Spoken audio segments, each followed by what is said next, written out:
जैसा कि आप लोगों का पेपर जो लगा है 22 फरवरी को आपका हिंदी का पेपर लगा है, तो मैंने यही सोचकर बनाई है वीडियो कि आप लोग क्या करो कि एक ही वीडियो में अपने 70 में 70 नंबर आप लोग अपने कंप्लीट कर लो।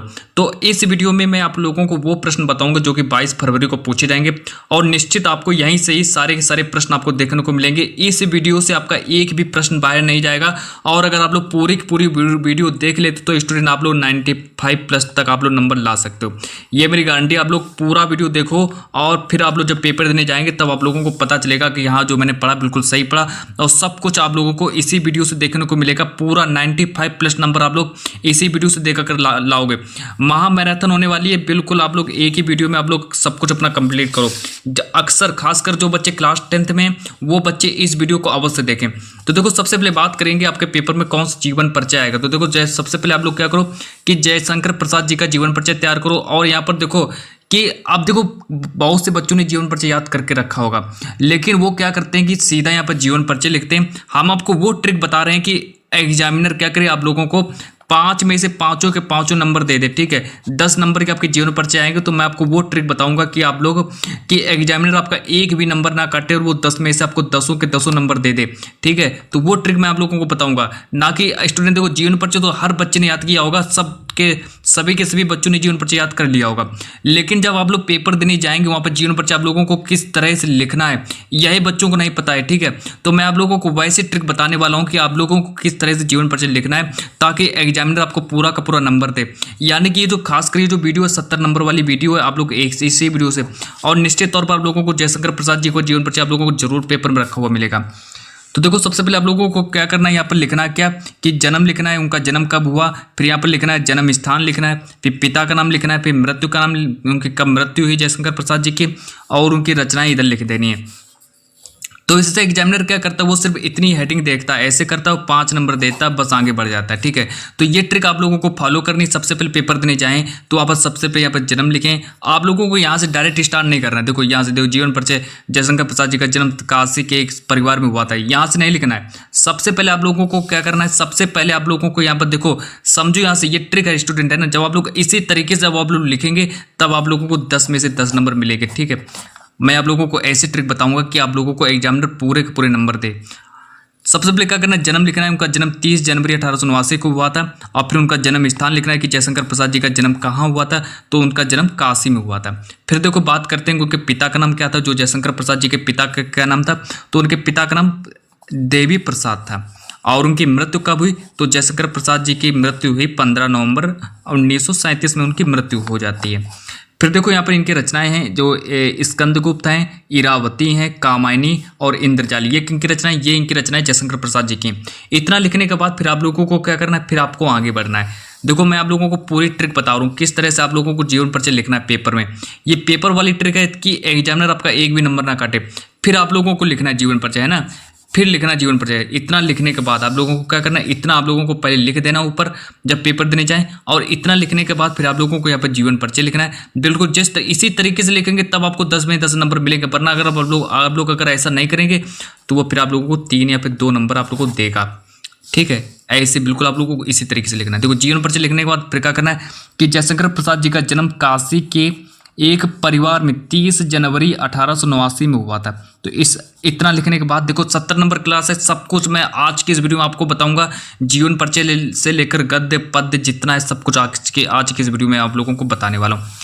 फिर इनकी अगर शिक्षा के बारे में बात करें तो जयशंकर प्रसाद जी की शिक्षा देखो कहाँ से प्राप्त की, तो इनकी शिक्षा का प्रारंभ घर पर ही हुआ। देखो जयशंकर प्रसाद जी ने अपनी शिक्षा घर पर ही प्राप्त की और फिर उसके बाद क्या हो गया, संस्कृत हो गया, फारसी, उर्दू और हिंदी की शिक्षा इन्होंने घर पर ही प्राप्त की। तो जयशंकर प्रसाद जी ने देखो क्या क्या किया कि इन्होंने अपने घर पर ही इन्होंने संस्कृत, फारसी और उर्दू और हिंदी आदि की शिक्षा इन्होंने घर पर ही प्राप्त की।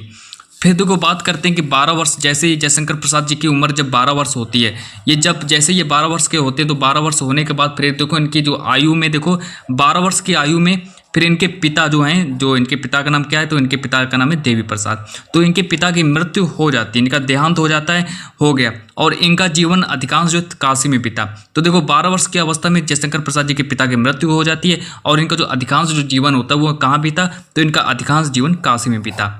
फिर और आगे बात करते हैं कि 15 नवंबर 1937 को जयशंकर प्रसाद जी की मृत्यु हो जाती है और यक्षमा के कारण मृत्यु हो जाती है। कई बच्चे क्या करते हैं, वो पेपर देने जाते हैं, वो 4 से 5 कॉपियां भर देते हैं, 4 से 5 कॉपियां भर देते हैं। लेकिन आप लोगों को मैं ऐसी ट्रिक बताऊंगा कि आप लोगों को सिर्फ ओनली एक कॉपी आप लोगों को भरनी पड़ेगी। आप लोग एक ही कॉपी को भर करके आप लोग टॉपर बनोगे। सिर्फ ओनली आप लोग एक ही कॉपी से भरकर टॉपर बनोगे, क्योंकि मैं आप लोगों को आज की इस वीडियो में ऐसी ट्रिक बताने वाला हूं ना स्टूडेंट, जो शायद आप लोगों ने सुनी नहीं होंगी।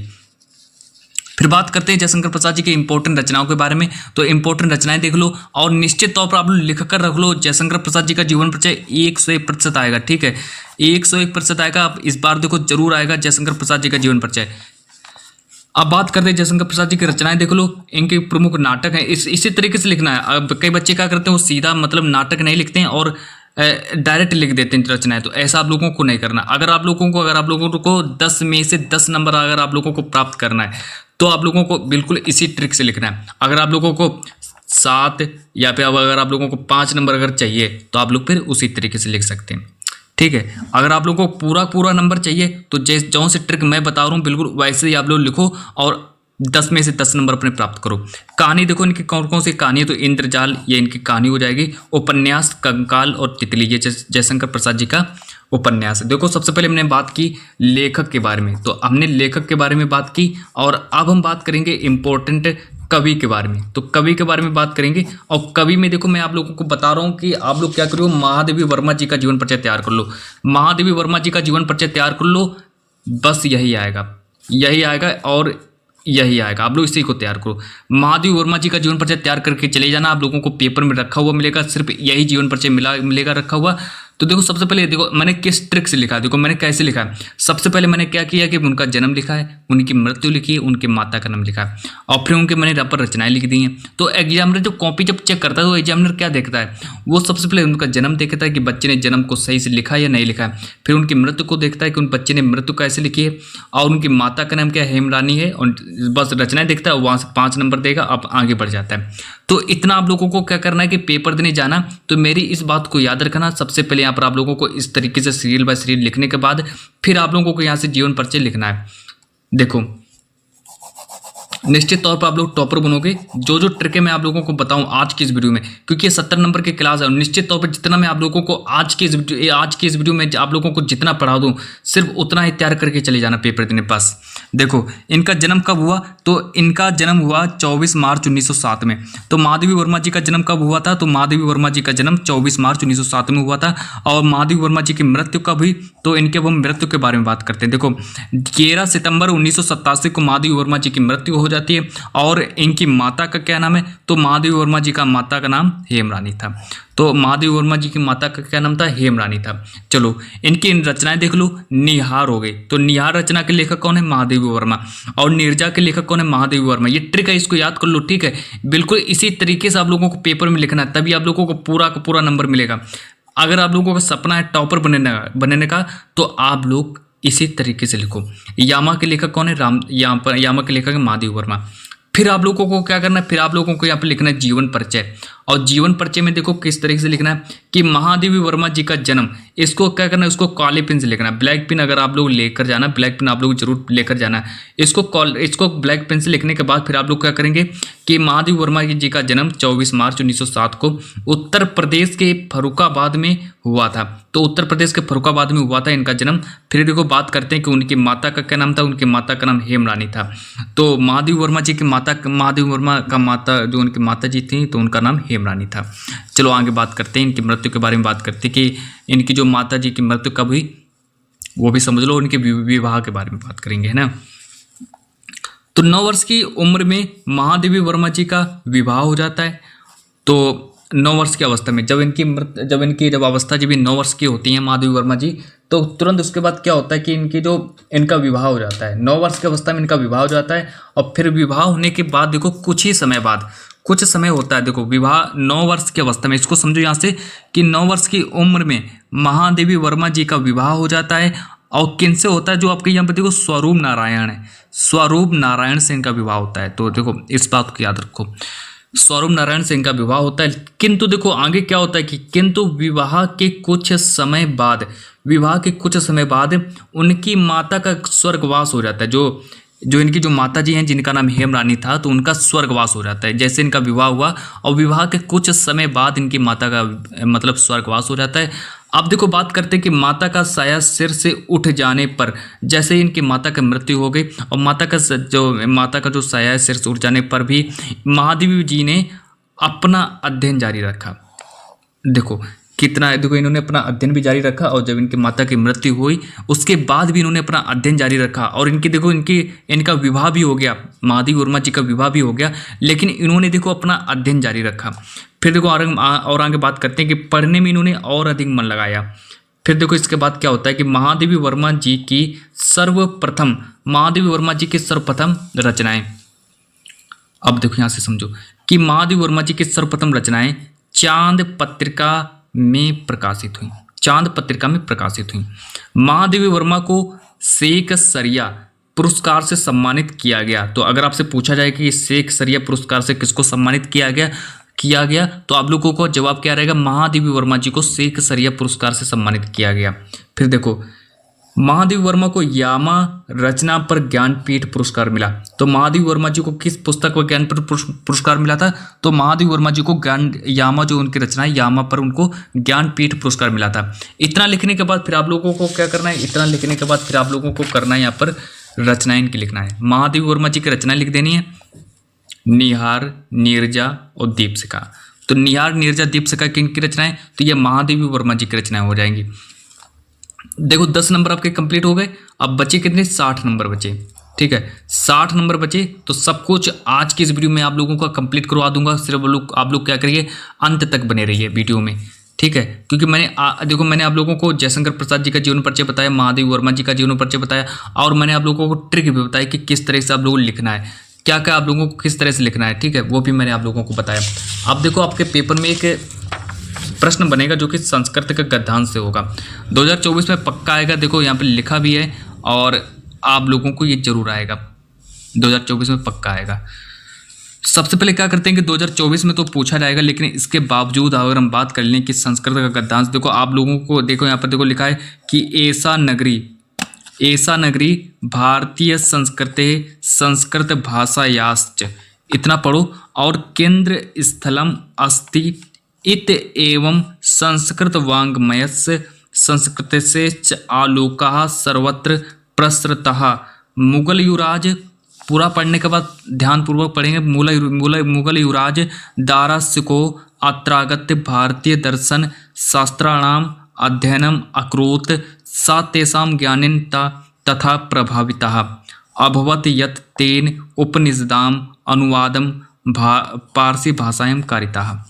तो सबसे पहले देखेंगे कि कितनी बार आया। देखो लगातार प्रश्न आ रहा है, 14 में आया, 15 में आया, 16 में आया, 17 में, 18, 19, 20, 21, 22, 23 और 2024 में तो पक्का आएगा ये वाला। ठीक है, लिख कर रख लो, जरूर आएगा।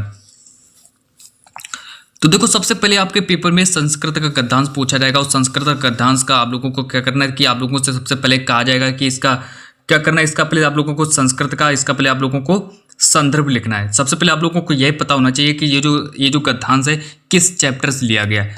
तो सबसे पहले अब ये गद्यांश किस चैप्टर से लिया गया है तो आप लोगों को ये पता करना है। तो सबसे पहले देखेंगे, इसको पहले पढ़ेंगे कि ऐसा नगरी भारतीय संस्कृत भाषायाश्च केंद्र स्थली इत एवं संस्कृत वाग्मय संस्कृतेश्च आलोका सर्वत्र प्रसृता मुगल युवराजा दारासिको अत्रागत भारतीय दर्शन शास्त्राणाम अध्ययनम अकरोत् सा तेषां ज्ञानेन तथा प्रभाविता। इतना पढ़ने के बाद देखो, इतना पढ़ने के बाद आप लोगों को क्या करना है, अब यहाँ से देखो क्या करना है, आप लोगों को इसका संदर्भ लिखना है। तो संदर्भ इसका आप लोगों को लिखना है और संदर्भ देखो किस तरह से लिखेंगे। तो संदर्भ में आप लोगों को क्या करना है कि हम लिखना है प्रस्तुत गद्यांश हमारी पाठ्य पुस्तक हिंदी के संस्कृत खंड के वाराणसी नामक पाठ से लिया गया। तो यही जो आपका जो चैप्टर है वाराणसी, तो मैंने इसको वाराणसी जो आपका चैप्टर वाराणसी चैप्टर से मैंने इस गद्यांश को उठाया है। तो इस गद्यांश को मैंने आपका जो वाराणसी जो चैप्टर है आपको मैंने उसी चैप्टर से इसको उठाया है।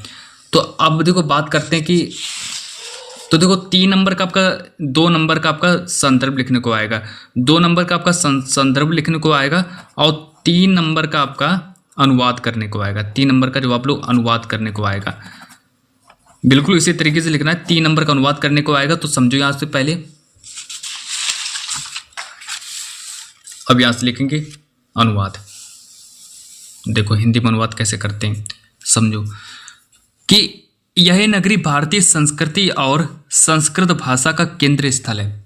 इतना पढ़ो कि यह नगरी भारतीय संस्कृति और संस्कृत भाषा का केंद्र स्थल है। यहीं से संस्कृत साहित्य और संस्कृति का प्रकाश सब जगह फैला है। तो देखो यहीं से ही, बिल्कुल यहीं से ही सब जगह जो संस्कृत जो यहाँ का जो प्रकाश है, संस्कृत साहित्य और जो संस्कृति का जो प्रकाश है वो सब जगह कहाँ से फैला, तो वो सब जगह यहीं से ही फैला है। प्रकाश जो वो प्रकाश कहाँ से फैला, तो प्रकाश सब जगह यहीं से फैला है।